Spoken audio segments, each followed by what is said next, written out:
if you were offered a gift beyond belief? What if one day, as you went about your daily routine, something happened? What if a magic portal just popped into existence before you? You can see to the other side, and more importantly, you can sense the other side. There is magic there, real magic, wizards, dwarves, dragons, and endless wonder. Just such a wondrous occurrence presented itself to Bill Jensen one fateful day. The portal opened and slowly started to close. He could stay where he was, play it safe, enjoy his life of notoriety as a competitive archery fellow in our sane, normal world where not much happens, and grow old, dying decades later from something mundane and forgettable. Or hey there, everyone. Welcome back to another Solo Play Sunday, the show where I grab some dice and a book or two, I roll up a character, make some questionable decisions, and generally hope to entertain y'all with my hillbilly antics. Now, sometimes I like to showcase a system or a part of a system or some RPG or another on my Tabletop Tuesday segment, then do a solo playthrough it here on Sunday to kind of, showcase what I was talking about earlier in the week. However, as earlier in the week was merely revisiting a classic old Dragon magazine and the wealth of ideas and inspiration to be had there, feel free to pause and go check that out if it sounds interesting to you. I decided that was its own thing and I wanted to do something different with Sunday. The first idea was to shove me out of my comfort zone. See, I am a melee kind of guy. I like getting in there and mixing it up. My cousin is the expert on turning a character into an artillery piece, so I figured it would be a hoot to try it out myself, see how the other half lives. So here's my take on that idea. Jensen, in his previous life, in his previous world, more on that in a sec, he was a world-class archer, competitions, all that kind of guff. But when a portal to a magical world opens up before you, well, you got to take the plunge. Where I got that idea was the background table at the beginning of the AD&D 2nd Edition Player's Options Skills and Powers. I got an 18, Touched by Magic. Now, those touched by magic have had their lives irrevocably altered by magic itself. This could be a reincarnation, it could be a transformation, it could be all kinds of things, but one suggestion in particular stood out because it was near and dear to me as a fan of the old Dungeons and Dragons cartoon, leaving behind our world of the mundane for a world of magic.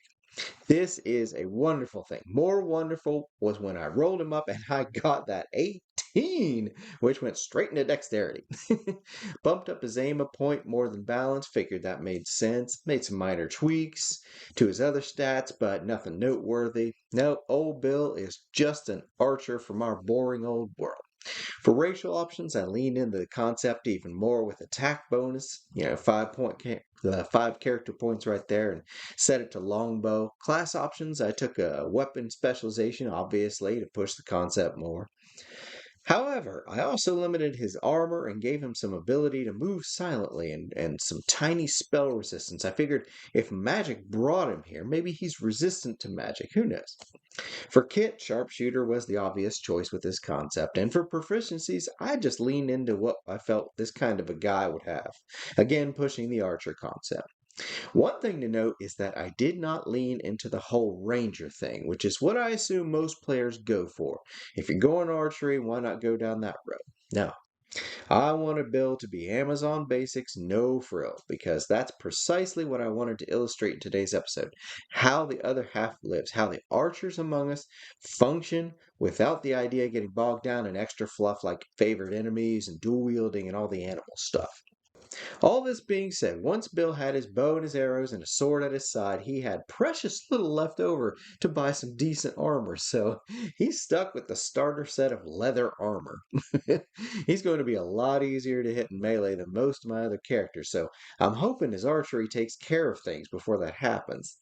However, you never know how the dice are going to play out. Just look at last week. Good Lord. There's our basic setup. Jensen, the archetypal stranger in a strange land, needs cash. He needs gold to live. And so he's bought himself a map from some shady dealer blowing through town and has marched out to these ruins to see if there's anything there that might make him rich. Not going to fool with random encounters while traveling. We're going to zero in on the dungeon crawl. To that end, And we'll bust out the Cardmaster cards. Yes, we are going to lay down some cards to form this random dungeon. I'll be using the color codes to determine what random encounter may or may not be lurking in the room, but scaled to both a level 1 character and a solo player. So no, there won't be any max level Demi-Lich just chilling on the sofa when Jensen busts in, thank goodness. Again, we're visiting AD&D 2E. Basic rules mostly apply with a good deal of customization, and I'll explain everything that's going on as we go, both with narration and handy little pop-ups. So there's our setup. Now, I rambled on way too long, so let's roll some dice.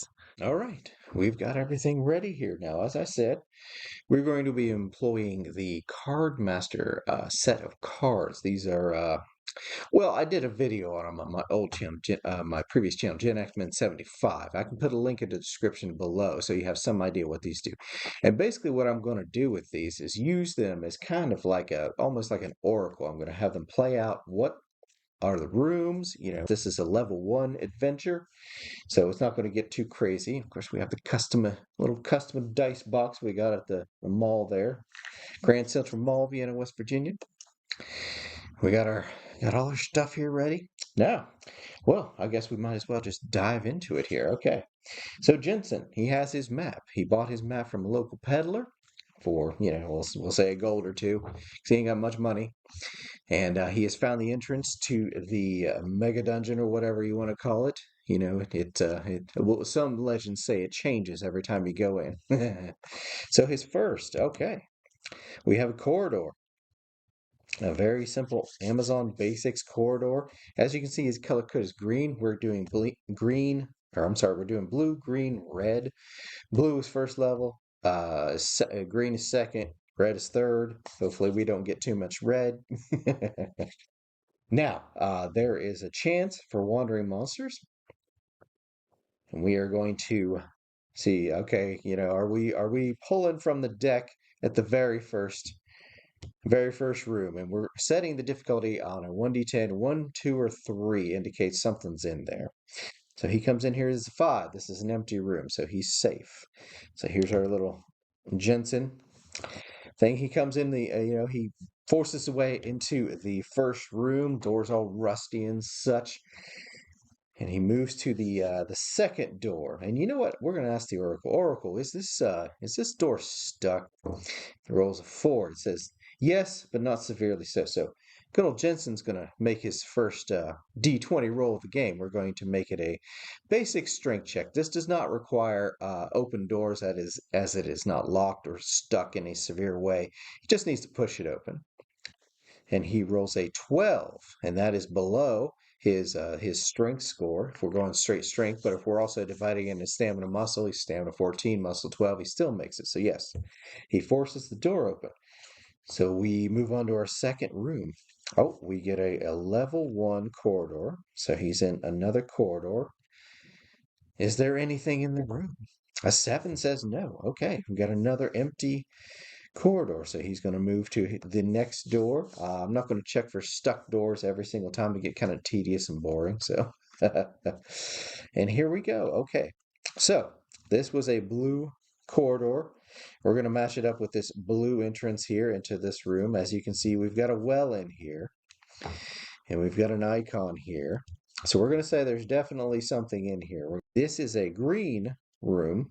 So we are going to roll on this handy-dandy little chart, AD&D 2nd edition handout. I do not remember where the heck I got this from. I think it's from the Monster Compendium, the big binder thing, which I still use. So we're going to roll on Dungeon Level 2. What is in here? 15. Oh, we got ourselves a big bug. Okay, the dice have rolled giant centipedes. We're going to bust out. Again, I got the binder, the 2E binder. Now this says 2d12 number appearing because they're tiny. They're basically little bugs. Oh boy.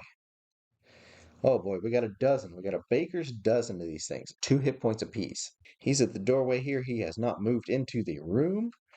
Okay, so we have a baker's dozen giant centipedes. They're not resilient, but they are tiny and mighty. They see him, the door's open, they've been stuck in this room a long time. They're pretty hungry. So now we're pretty much saying any hit by him is going to kill these things, as they only have the 2 hit points. So since he's going about the dungeon with an arrow knocked and ready to go, he actually gets to fire before initiative is generated on the round. And he can also move half his movement and still fire. Yeah, he can't tactically move out of them. So he's going to do a little Thermopylae. He's going to try to hold the doorway here. So we're rolling. We're rolling. Actually, wait, hold on. Before I roll, let me say here. Okay, so their AC is 9. His Thaco is 20. Quick lesson in Thaco. His Thaco is 20. Their AC is 9. If it's a positive number, you subtract it. 20 minus 9 is 11. So he needs 11 or better to hit these little boogers. He has a +7 to each of his attacks through various bonuses and such. So, yeah. So his initial roll was a 5. That's 12. That's a hit. 13 plus 7 is a 20. That's also a hit. He's doing D8 with both. He's using sheaf arrows. There's a 5. He kills one. There's an 8. He kills one. So yes, they went from 12 of them to 10. That's good. So they're immediately going to get in melee range. Lovely. And there are 10 of them. Now we're going to say only 4 of them can strike at him at a given time because he's blocking the door. And they're just going to scurry up and bite at him. And he's kicking at him, trying to keep him from, crawling up and swarming him. Their Thaco is 20. His AC in the front is 5. They need a 15 or better to hit. There are 4 attacks on him. We have a 16, which is a hit, and a 6, which is a miss. And the other 2, we have a 16 and a hit, and a 6 that is a miss. That is eerie. How do you roll this exact same numbers twice in a row? So he takes 2 attacks and 2 hits from these things. Now, okay, so these things actually don't do any damage, but you've got to make a save versus poison. The poison is very weak. It is a +4 bonus to the save. Okay. First level warrior, save versus poison is a 14, but he's got a +4 on it, so he needs a 10 or better to resist the effects of the poison. That's a 13. That is good. He's good. And 11. That's good. Ooh, barely. So he resists both injections of poison. He's going to feel it in the morning, but so 2 shots. 19 plus a 7 is 26. That is absolutely a hit. Kills another one. 11 plus 7 is an 18. That kills it. So he kills 2 more of these things. Now, 2 more will move up and take the place of their lost brethren here. So we have a 3 and an 18. That is definitely a hit. 7 and a 13. Neither of those hit. So Jensen needs to make 1 saving throw versus the poison. He rolls an 11. He makes it. Sweating on that poison, let me tell you. So, okay. Another round. Jensen gets to fire first, regardless of initiative, because he's knocked and ready to go. And he rolls 11 plus 7 is 18. That's absolutely a hit. 12 plus 7 is 19. That's absolutely a hit. He kills 2 more of these things. Now, they are reduced to half their numbers. I'm going to call for a morale check for these things. I realize that they are animals and their morale is unsteady. 5 through 7, we're going to give it, since there's so many of them, I'll give them max 7 or better, but they have lost half their number, so there's going to be a penalty. Okay, and here's a lesson on adjudicating on the fly. Keep the combat rolling. We're going to say it's a -2 to the initiative, so they actually do need to roll 1 through 5 to stay in the fight. They roll a natural 20. Our first natural 20 of the game. The bugs bug out. Now, Jensen can actually take a couple more shots. He has expended half a dozen arrows. They're running. He's going to conserve his arrows because he can run out. We're not using arrow retrieval in this. We're going to keep the combat moving. But he moves into here, and let's see here. These things, do they have treasure? Nil. No treasure for these things. That sucks. Okay, so he's got a half dozen carcasses and nothing to show for it. God dang it. So he goes to the next door and busts that open. And we got another room. Both sides are green. So we're just going to set green to green door. And we're going to say, okay, is there anything in here? That is a 7. That is a negative. So he kind of looks around. He finds a skull. He finds an old rusty barrel. And he's just like, man, this place, no wonder this map was so cheap. There's nothing in here. He moves on to the next room. Next room.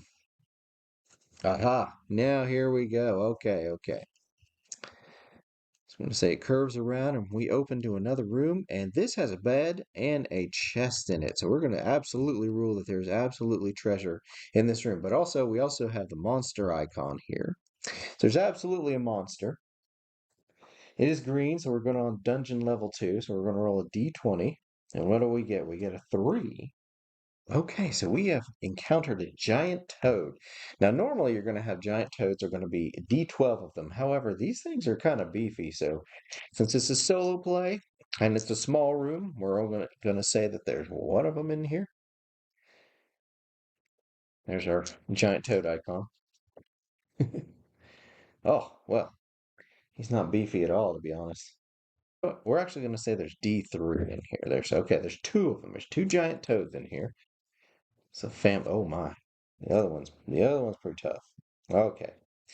So yes, Jensen opens the door and finds 2 giant toads inside. Ribbit. Place smells, it's dank, it's slimy, it's disgusting. And 2 giant figures move in the dark. He drops his torch and, has his arrows all knocked and ready, so he's ready to rock and roll. Now, ignoring the initiative order, he is going to go ahead and fire. He's going to fire at the first one. He's going to fire 1 shot, see if it goes down. If it does not, he's going to light it up with a second one. These things are AC 6. He has Thaco of 20, so 20 minus 6, 14 or better. He has a plus 7 each hit. 7 plus 7 is 14. That's barely a hit, but it is definitely a hit. Now, since this is a cramped small room, I'm ruling that this is point blank range, so he gets plus 2 to the damage. He deals 4 plus 2 is 6 damage to this thing. It does not croak. See what I did there? Hey, no comments from the peanut gallery. He's going to fire his second shot. 8 plus 7 is 15. That is absolutely a hit. D8 plus 2 damage. 5 plus 7. Or 5 plus 2 is 7. That absolutely drops the first one. The second one doesn't appreciate that this dude just busted in and slaughtered its mate, I'm assuming. So it is going to attack. It has 1 attack. And its Thaco is 17. So it needs a 12 or better to hop up and squash him. It does roll a 12. It actually hits. Very first hit. And it does 2d4 damage. Oh, whew, 4 and 1, 5 damage. Jensen is halved on his hit points.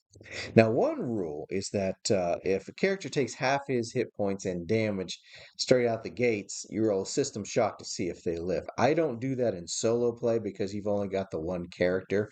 And that rule, I felt, was always something to keep in line. Characters who have just mountainous pools of hit points to draw from to keep things interesting in that, if they get walloped too hard, they can drop. So we're not using that for this level 1 solo play encounter. So anyway, it's Jensen's turn again. He's going to fire 2 arrows into this thing and try to keep out of the way. Oh, look at that. Wah, wah, natty 1. Okay, so Jensen has now rolled a natty 1. For PCs, I call for a dex check to see if they can recover without undue harming themselves or falling on their butts. It's a roll 6. His dex is 18. He absolutely, I'd call balance, but his balance is still 17, so 6 is way below it. So he absolutely he recovers. He's fine. He slips on some slime and some fluids and crap from these toads, and the arrow goes sticking in the ceiling. He's just kind of crap, but he did waste his round. He wasted his attack. So we are going to roll again for Toady McToderson, 13. And again, his Thaco is a 17. So 17 minus 5 is 12. 13 or better is a hit. And he's going to do 2. Please don't be a 3. That's a 1. Okay, 3 points of damage. Jensen drops from 5 to 2. He's got 2 hit points left. So the question is, does he bug out? Does he run and risk the attack of opportunity as he flees and try to live to fight another day, or does he try to take this thing out with his 2 shots? He just rolled a natty one, which totally screwed him. Ah, if he can hang in there, there's a chest in this room. He's probably got some treasure in it. He's going to fire his 2, and then he's going to try to combat retreat because he can do half his movement. He's going to try to get out of here. Oh, 19 plus 7 is 26. That is absolutely a hit. I know he ain't going to one-shot it, so we'll do a second one. 4 plus 7 is 11. AC 6. He needed 14 or better. A second is not a hit. He hits it for 2. Point blank is plus 2 damage. 4 points of damage. It is fine. So he's like, yeah, I'm going to start bugging out. So he... if he retreats, he risks the attack of opportunity. You know what? Balls to the wall. He can't risk that attack of opportunity. I mean, either way, he's going to be attacked, so let's just see what happens. Oh! Ah. He was a brave man. Oh, well, that as you can see is a natural 20. So that is a crit hit. Let's see how bad it. Oh, he was a 4 and a 3, 7, 14 points of damage. He had 2 left. That is holy cow. Holy cow. Oh, dang it. Here we go again. Enemies rolling natural 20s and just annihilating my poor tunes. I tell y'all what, adventuring is deadly, very deadly. But it is what it is. I love the chaos even when it turns against me. That's really the entire point of rolling these dice, ain't it? But there you have it, folks. Jensen the Archer, who was given the chance to plunge into a world of magical adventure, took the chance and, even in spite of an absolutely legendary dexterity score, just didn't have what it takes to survive the solo play. Such is the way of things. What I do hope is that you all found this here video entertaining, if nothing else. Also, a great opportunity to showcase all the disparate elements you can bring together to formulate a completely random solo play adventure. You got the core books, you've got the player's options stuff going on, and you've got the long forgotten Cardmaster option being adapted here. Again, I'll try to put a link to that original video of mine in the description below. But all very fun, even if I did get pasted. Guess I'll have to roll up another character for next week, huh? Heck yes. Tune in next Sunday to see what I bust out, what character I come up with, and what crazy shenanigans might erupt. You just never know. The dice might, but they ain't telling. And that's all we got for today. Thank you, each and everyone who tuned in, gave me a moment of your time. I appreciate y'all. Now, it is Sunday. It is time for me to pass turn. Let y'all get out there, roll some dice, gather around that table, make some memories. While you're at it, maybe pop in a good movie, watch a cartoon, read a comic, drink you a little water, get some exercise, and as always, have a good one.